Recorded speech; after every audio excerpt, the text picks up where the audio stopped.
Assalamualaikum warahmatullahi wabarakatuh. Alhamdulillahilladzi arsala rasulahu bil huda wa dinil haq. Asyhadu an la ilaha illallah wa asyhadu anna Muhammadan abduhu wa rasuluh. Allahumma salli ala sayyidina Muhammad wa ala alihi wa sahbihi ajma'in. Amma ba'd. Ma'asyiral muslimin muslimat, pendengar suara Selebes yang insya Allah dimuliakan dan dirahmati oleh Allah Subhanahu wa Ta'ala. Pada kesempatan kita kali ini, kita akan membahas tentang balasan bagi mereka yang meninggalkan sholat. Pendengar yang terhormat, saya yakin bahwa di antara kita, alhamdulillah, termasuk umat yang tekun dan rajin menunaikan ibadah sholat. Namun, izinkan saya menyampaikan beberapa hal untuk menjadi renungan bagi mereka yang malas mendirikan sholat. Renungan itu antara lain, yang pertama, buka Al-Quran surah Al-Hajj ayat 47. Di situ Allah menjelaskan, satu kali meninggalkan sholat, Allah menghukum kita 1 hari di neraka. Berapa yang namanya 1 hari di neraka? 1 hari di neraka sama dengan 1000 tahun ukuran dunia. Ini berarti bahwa jika ada di antara kita, misalnya, tidak mendirikan sholat subuh, maka nanti di akhirat diparkir 1 hari di neraka. Berapa yang namanya 1 hari di neraka? 1000 tahun ukuran dunia. Kadang ada yang bertanya, Ustadz, kok lama begitu? Ini tidak lama. Karena 1000 tahun itu kita bandingkan dengan usia dunia. 1000 tahun bagi ukuran dunia itu memang lama. Karena dunia ini ada akhirnya. Tetapi bagi akhirat 1000 tahun itu sejenak. Karena akhirat itu tidak ada akhirnya. Para pendengar yang saya muliakan, bagaimana pula gambaran siksaan api neraka? Sekilas info tentang neraka. Yang namanya api neraka, kata Nabi, panasnya api neraka 69 kali panasnya api di dunia, baru sama panasnya api neraka. Dan bagaimana siksaan neraka yang paling ringan? Siksaan paling ringan di neraka, kata Nabi, diletakkan kerikilnya neraka di kakinya, saking panasnya mendidih sampai ke otaknya. Begitulah siksaan yang paling ringan di neraka. Biasanya kalau saya cerita neraka, ada biasa anak muda otak kotor berkata, pintar juga itu Ustadz cerita neraka, kayak dia dari neraka saja. Orang Makassar katakan, kucini tom pina kucini ki, eja pina doang. Neraka sebentar, tidak eja, tapi mutung ki. Saudara-saudara para pendengar yang saya muliakan. Yang kedua, perenungan bagi mereka yang malas sholat. Buka Al-Quran surah Al-Fat ayat 29. Di situ Allah berfirman, Bismillahirrahmanirrahim, Muhammad Rasulullah, walladzina ma'ahu as-sidda'u alal kufar, ruhama'u bainahum tarahum rukka'an sujada, ila akhir ayat. Yang artinya bahwa tanda umat Muhammad itu setidaknya ada 5. Salah satu di antaranya, kata Allah, rukka'an sujada. Kamu lihat mereka ruku dan sujud.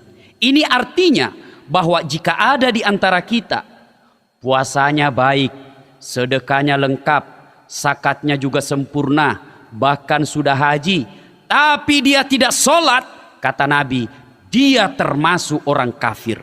Bahkan Rasulullah Muhammad SAW dengan tegas mengatakan, batas antara kekafiran dan keislamanmu adalah sholat.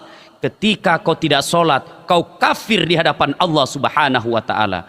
Demikian penegasan Rasulullah SAW yang bisa kita lihat dalam kitab Al-Lu'lu' wal Marjan jilid 2. Para pendengar yang saya muliakan, perenungan ketiga bagi mereka yang malas sholat. Nabi pernah bersabda, as-salatu miftahul khair, as-salatu miftahul jannah, as-salatu imanuddin. Sholat itu kunci kebaikan, sholat itu tiangnya agama, sholat itu kuncinya surga. Artinya apa?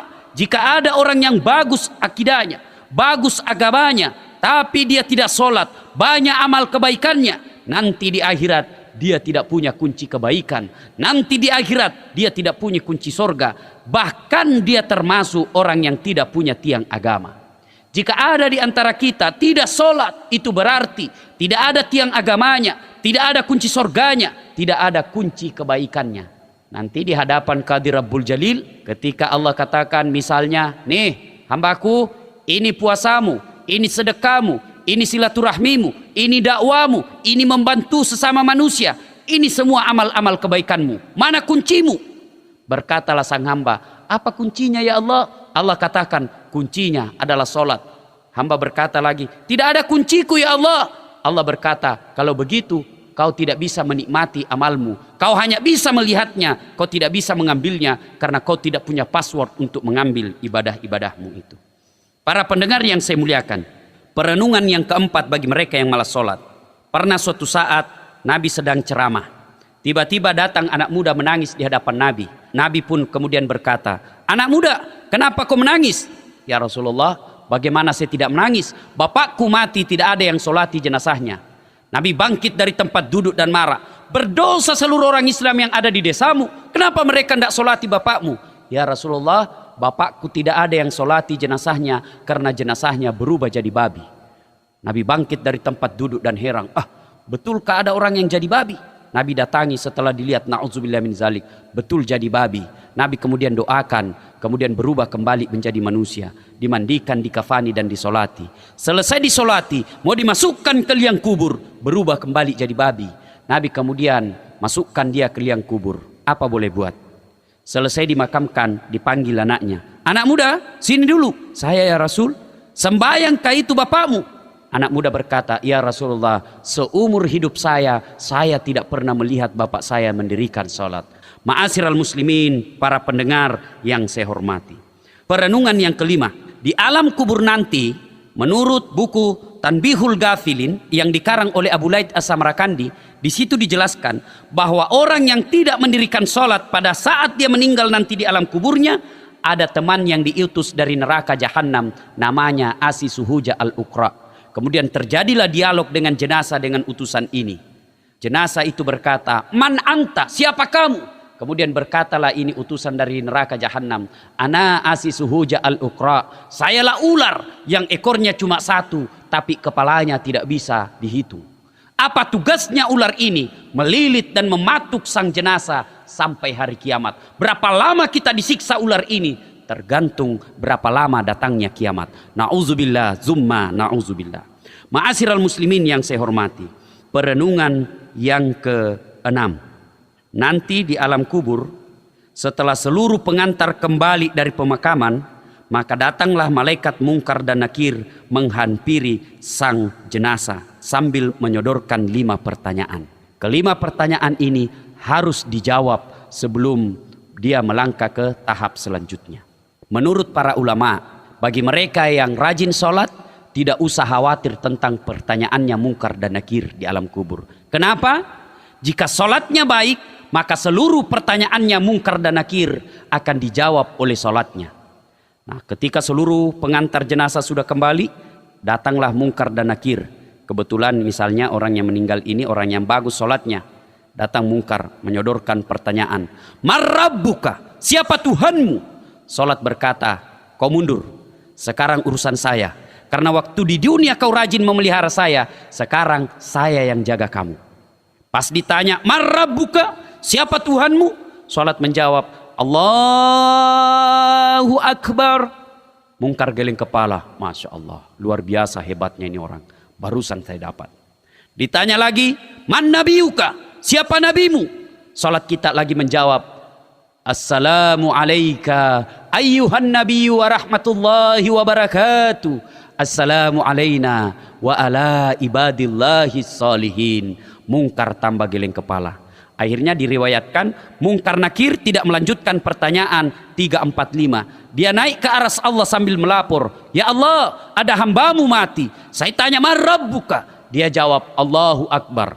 Allah katakan, Mungkar, sesungguhnya bukan orang mati itu yang menjawab pertanyaanmu, tapi karena dia baik sholatnya, seluruh pertanyaanmu sholatnya yang baik. Karena dia baik sholatnya, tidurkan dia untuk menunggu hari kiamat seperti nikmatnya tidur pengantin baru. Subhanallah, sangat luar biasa. Sebaliknya, jika orang yang tidak beres sholatnya meninggal, maka muncullah Mungkar Nakir dan menyodorkan pertanyaan. Ditanyalah sang jenazah, man rabbuka, siapa Tuhanmu? Dia jawab, ketuhanan yang Maha Esa. Dia pukul kepalanya. Ini melaporlah mungkar kepada Allah. Ya Allah, ada hambamu mati, saya tanya marrabuka. Dia jawab, ketuhanan yang Maha Esa. Allah berkata, itu bangsa Indonesia yang beres Pancasilanya tapi tidak beres sholatnya.